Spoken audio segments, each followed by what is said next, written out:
नमस्कार साथियों, स्वागत है आपको हमारे YouTube चैनल शिक्षा सेवा में। आज हम फिर हाजिर हैं एक नए वीडियो नए अध्याय के साथ। मेरा आज का चैप्टर है अतीत से वर्तमान, क्लास 7 चैप्टर 6। इस चैप्टर के माध्यम से हम मध्यकालीन भारत के व्यापार पर चर्चा करेंगे और इस चैप्टर में जो भी इम्पोर्टेंट क्वेश्चन है, जो परीक्षा के दृष्टि से उपयोगी है, उन सारी प्रश्नों को हम आज विश्लेषणात्मक ढंग से हल करेंगे। तो चलते हैं सीधे प्रश्न पर। मेरा आज का प्रश्न है, पहला प्रश्न है, मुंबई, कोलकाता एवं मद्रास में बने ब्लैक टाउन्स किससे संबंधित है? ब्लैक टाउन्स जो मुंबई, मद्रास और कलकत्ता में बना है, किससे संबंधित है? भारतीय कारीगर से सही है, भारतीय सौदागर से सही है, विदेशी कारीगर से गलत है।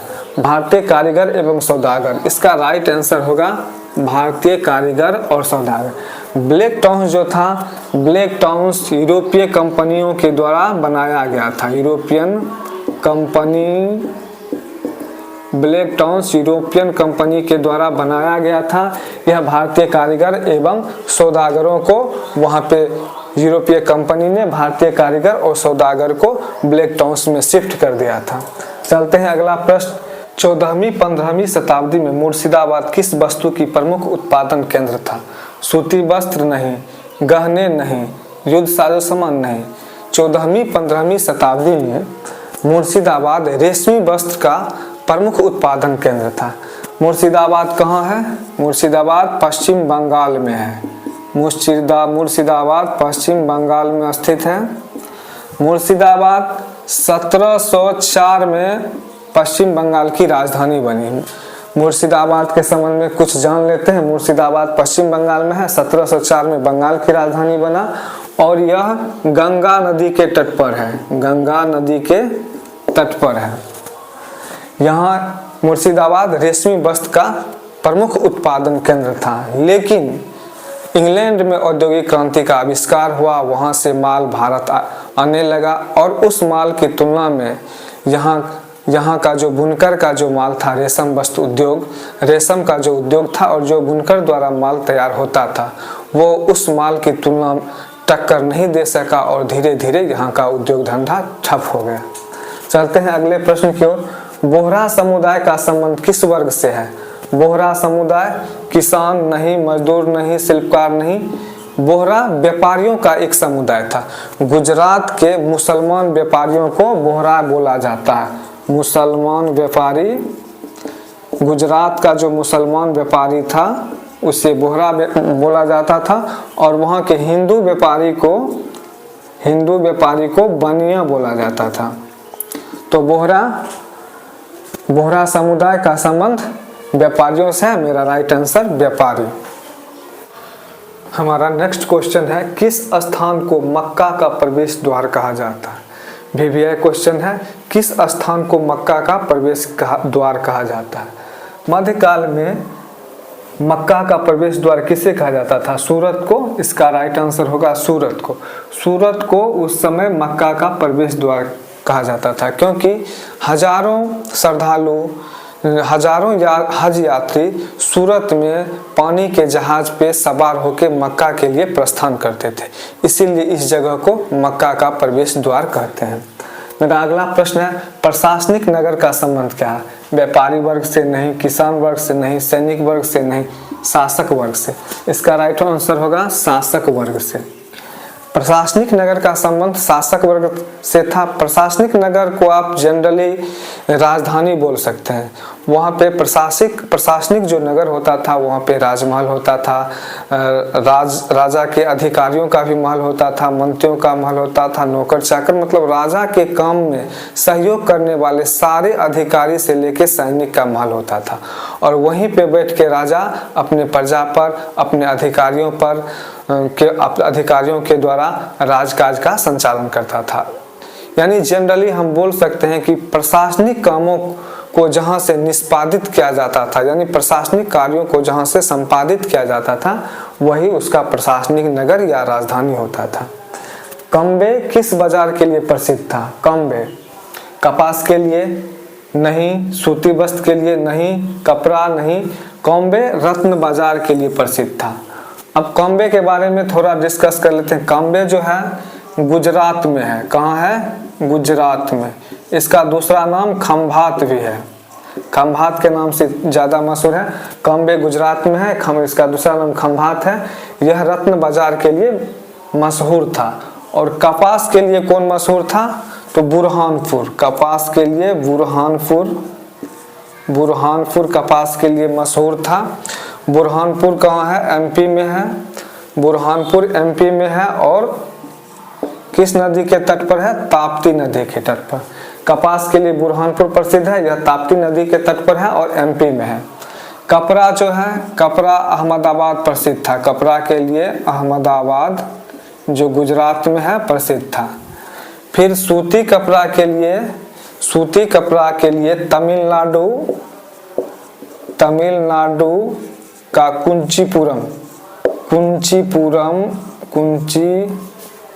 तमिलनाडु का कुंचीपुरम सूती कपड़ा के लिए प्रसिद्ध था। तो कॉम्बे किस बाजार के लिए प्रसिद्ध था? रत्न बाजार। राइट आंसर होगा रत्न बाजार। फिर देखते हैं अगला क्वेश्चन। मेरा अगला प्रश्न है मोहल्ला जरगरान से अभिप्राय है। मोहल्ला जरगरान से अभिप्राय है। कपड़े रंगने वाले से नहीं, सब्जी बेचने वाले से नहीं, जूते बनाने वाले से नहीं। इसका राइट आंसर होगा सुनार से। मोहल्ला जरगरान का संबंध सुनार से है। मध्यकाल में जो था शहर बहुत ही सुनियोजित ढंग से बसाए जाते थे।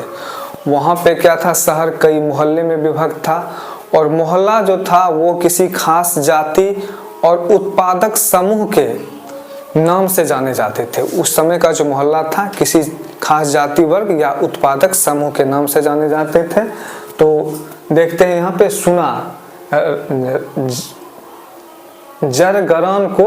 जरगरान का संबंध सुनार से है। यानी सुनार का जो मोहल्ला था वह जरगरान कहलाता था। उसी तरह जूते बनाने वाले का जो मोहल्ला था, जो समुदाय जूता बनाता था, उसका जो मोहल्ला था उसे मोची बारा कहा जाता था। मोची बारा। जूता बनाने वाले को मोची बारा कहा जाता था। सब्जी बेचने वाले को सब्जी बेचने वालों को कुंजरी मोहल्ला कहा जाता था। और कपड़े रंगने वाले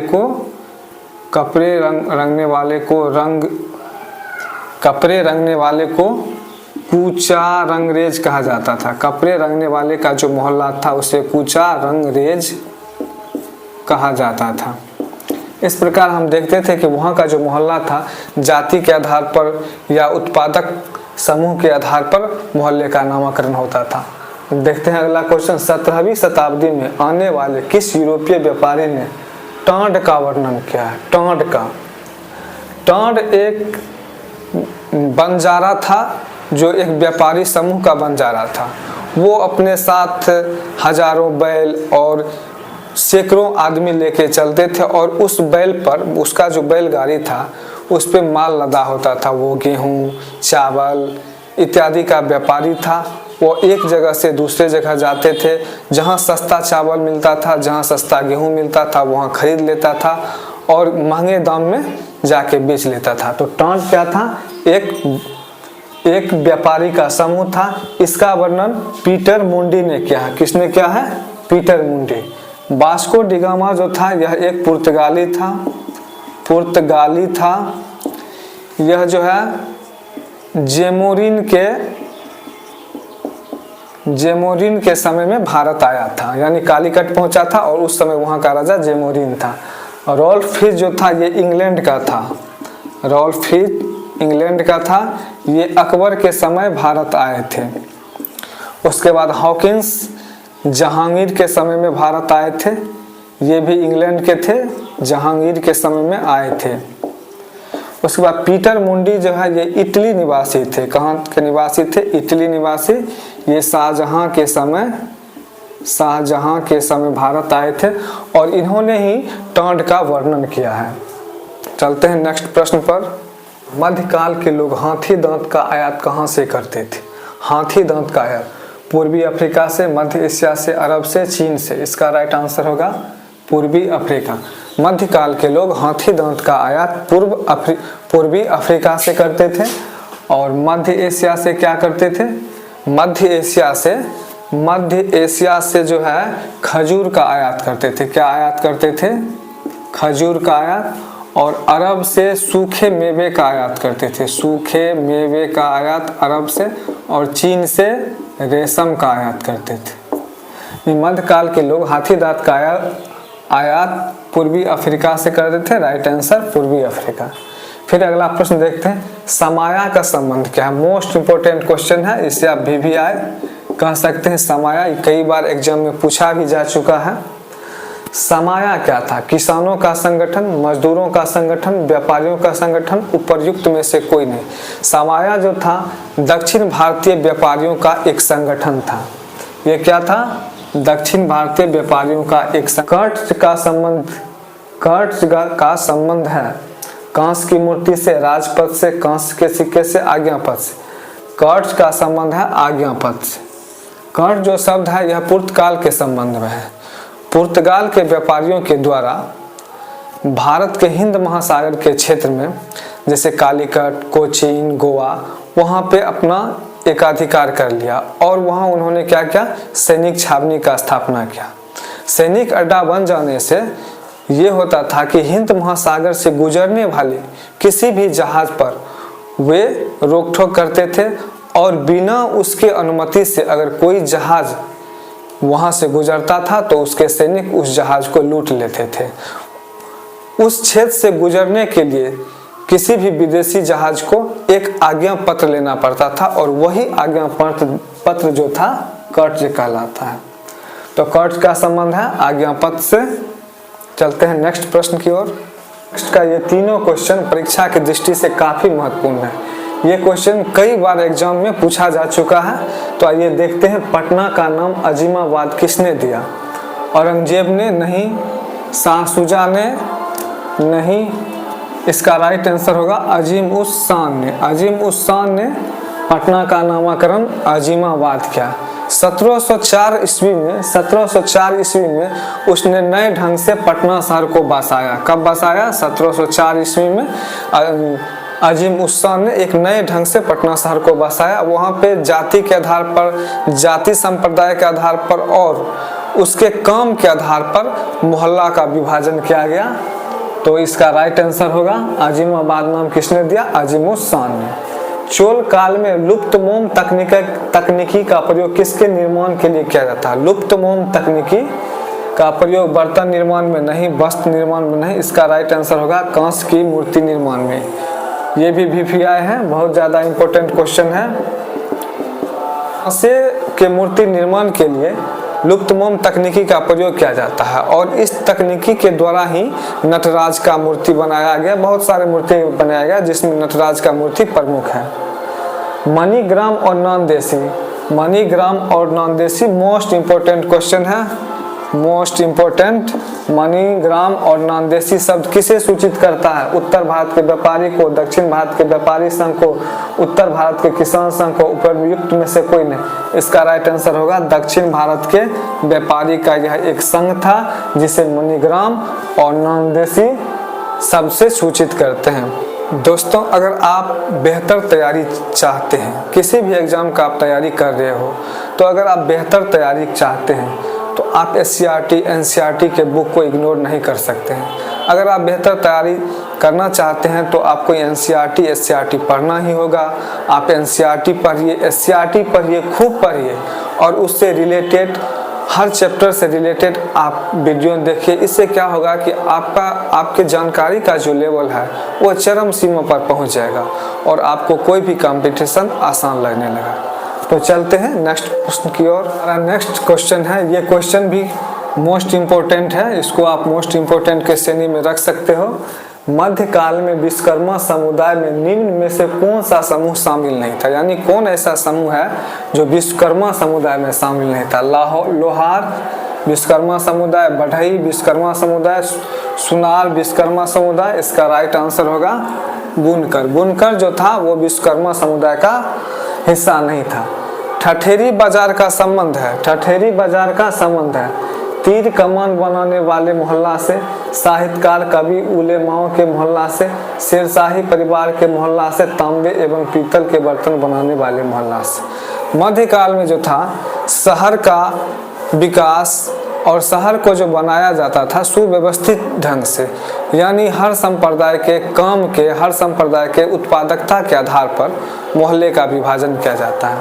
तो वहीं पे ठठेरी बाजार का संबंध है। जिस मोहल्ले में तांबे एवं पीतल का बर्तन बनता था उसी बाजार को कहते हैं ठठेरी बाजार, यानी जिस मोहल्ला में तांबे एवं पीतल बनाने वाले लोग रहते थे उसी बाजार को कहते हैं ठठेरी बाजार। उसके बाद तीर कमान बनाने वाले मोहल्ला को क्या कहते हैं? कामनगर। तीर कमान बनाने वाले मोहल्ला को कहते हैं कामनगर।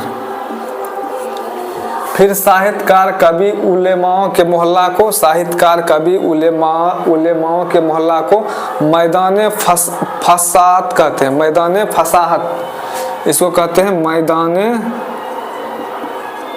फसाहत। फसाहत इसको कहते हैं मैदान फसाहत। फिर है शेरशाही परिवार के मोहल्ले। शेरशाही परिवार के मोहल्ले को केवासिको, केवासिको, इस मोहल्ला को क्या कहते हैं? केवासिको। उसके बाद तांबे एवं पीतल के बनाने वाले के मोहल्ले को ठठेरी बाजार। इसका राइट आंसर होगा ठठेरी बाजार। उसके बाद कुछ और बाजार हैं जिसका भी चर्चा हम इसी क्वेश्चन में कर लेते हैं। नमक बाजार को नूनहट्टा कहा जाता था। नमक बाजार को नूनहट्टा कहा जाता था। चावल बाजार को चौहट्टा कहा जाता था। उसके बाद मुख्य न्यायाधीश जिसे सदर उस सुदूर कहा जाता है, उसके मोहल्ला को सदर गली कहा जाता है। तो दोस्तों